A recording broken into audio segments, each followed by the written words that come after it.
इस बहुत ही ज़्यादा इंपॉर्टेंट लेक्चर के अंदर हम पोस्ट करस्पॉन्डेंस प्रॉब्लम का अभ्यास करने वाले हैं। मैं प्रॉब्लम्स को सॉल्व करना डायरेक्टली चालू करूंगा और जैसे जैसे मैं प्रॉब्लम्स को सॉल्व कर रहा हूँगा वैसे वैसे तुम्हें अपने आप ही सारी की सारी चीज़ें समझ में आने लग जाएंगी।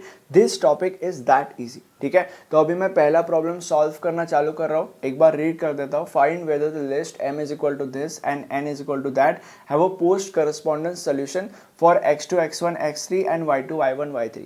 जब ऐसा प्रॉब्लम हम रीड करते हैं हमें क्या करना है, हमें सबसे पहले यहाँ पे लिखना है m। ठीक है, अब m जब हम लिखेंगे उसके बाजू में जो भी m ऑफर कर रहा है उन सारे के सारे कैरेक्टर्स या बेसिकली उन सारे के सारे स्ट्रिंग्स को लिखना है। दैट इज ए बी, उसके बाद बी ए बी एंड उसके बाद B B A right. And then उसके बाद हमें लिखना है एन, और जो भी स्ट्रिंग्स एन ऑफर कर रहा है उन सारे के सारे स्ट्रिंग्स को यहाँ पे लिख देना है A B A and B A B. Easy. अब यहाँ पे ये होता है x1, ये होता है x2 और ये होता है x3 और ये होता है y1, ये होता है y2 और ये होता है y3। अब यहाँ पे क्वेश्चन में क्या लिखा है, have a post correspondence solution for x2 x1 x3 and y2 y1 y3। तो यहाँ पे हम लिखेंगे x2 x1 x3। अब x2 x1 x3 देखो, x2 क्या रिप्रेजेंट कर रहा है बी ए बी, x1 क्या रिप्रेजेंट कर रहा है ए बी और x3 क्या रिप्रेजेंट कर रहा है B B A. Okay, and y2 y1 y3 y2 y1 y3। अब y2 क्या रिप्रेजेंट कर रहा है, किधर गया, y2 बी ए रिप्रेजेंट कर रहा है। उसके बाद y1 क्या रिप्रेजेंट कर रहा है, y1 ए रिप्रेजेंट कर रहा है। और y3 क्या रिप्रेजेंट कर रहा है, y3 B A B represent कर रहा है।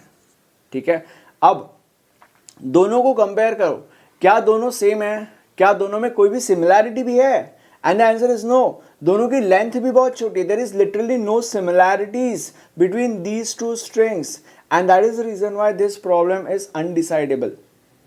ओके, इन दोनों स्ट्रिंग्स में कोई भी सिमिलैरिटीज नहीं है, ये दोनों स्ट्रिंग्स बिल्कुल भी एक दूसरे से अलग है और इसीलिए ये जो प्रॉब्लम है ये प्रॉब्लम अनडिसाइडेबल है।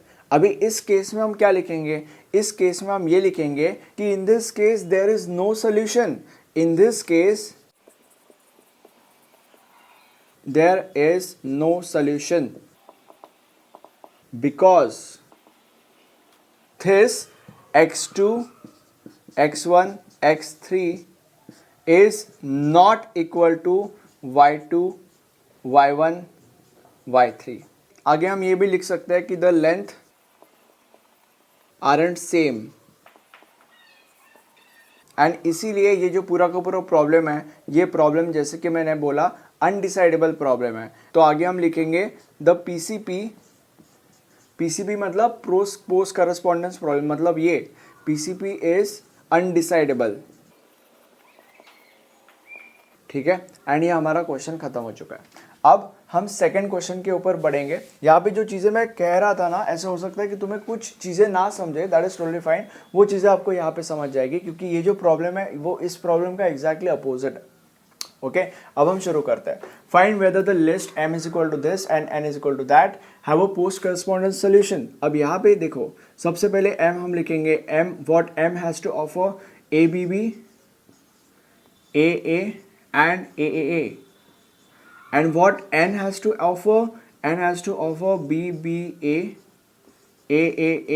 and a। ठीक है, ये हमारा x1, ये हमारा x2 और ये हमारा x3 और ये हमारा y1, ये हमारा y2 और ये हमारा y3।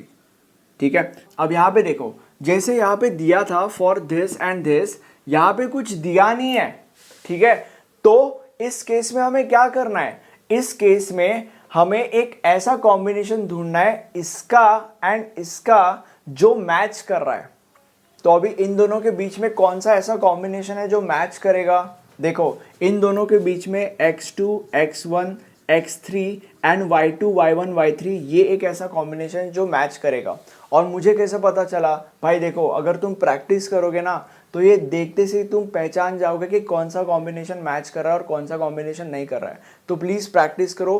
प्रैक्टिस तुम कहीं से भी कर सकते हो, आप मेरे नोट्स भी रेफर कर सकते हो, but the main point is कि प्रैक्टिस करना है। ठीक है, प्रैक्टिस करते से आपको सारी की सारी चीजें दिखाई देना चालू हो जाएगी। तो अभी यहाँ पे देखो x2 x1 x3, what is x2 x1 x3? देखो x2 is a, x1 is abb and x3 is aaa, right? And similarly y2, y1 and y3. What is y2? What the hell is y2? y2 is aaa. What the hell is y1? y1 is bba and what the hell is y3? y3 is aa. देखो दोनों के दोनों strings match कर रहे हैं, तो अभी क्योंकि दोनों के दोनों स्ट्रिंग्स मैच कर रहे हैं इसलिए हम यहाँ पे लिखेंगे कि एज वी कैन सी, मतलब जैसे कि हम देख सकते हैं कि x2 x1 x3 is equals to y2 y1 and y3, and that is the reason why the solution is x is equal to 2, y is equal to 1 and z is equal to 3. यहाँ पे x Y Z की जगह पे तुम आई जे के भी लिख सकते हो डिपेंडिंग ऑन कि तुम्हारी क्लास टीचर क्या बोल रही है या तुम्हारे बुक के अंदर क्या लिखा है, ठीक है। एंड दूसरी चीज़ ये है कि ये 2 1 3 कहाँ से आया, यहाँ से आया, ठीक है। तो जब ये सोल्यूशन होता है, मतलब जब चीज़ें मैच करती है तब आपको ऐसे सम को सॉल्व करना होता है, और जब सोल्यूशन यानी कि बेसिकली स्ट्रिंग्स मैच नहीं करते तब आपको ऐसे प्रॉब्लम को सॉल्व करना होता है अकॉर्डिंग टू द बुक्स। अगर आपको ये वीडियो अच्छा लगा है प्लीज़ इस वीडियो को लाइक करो, और ये हमारा प्लेलिस्ट है, इस प्लेलिस्ट के अंदर आपको इस सब्जेक्ट के सारे लेक्चर्स मिल जाएंगे। Thank you so much.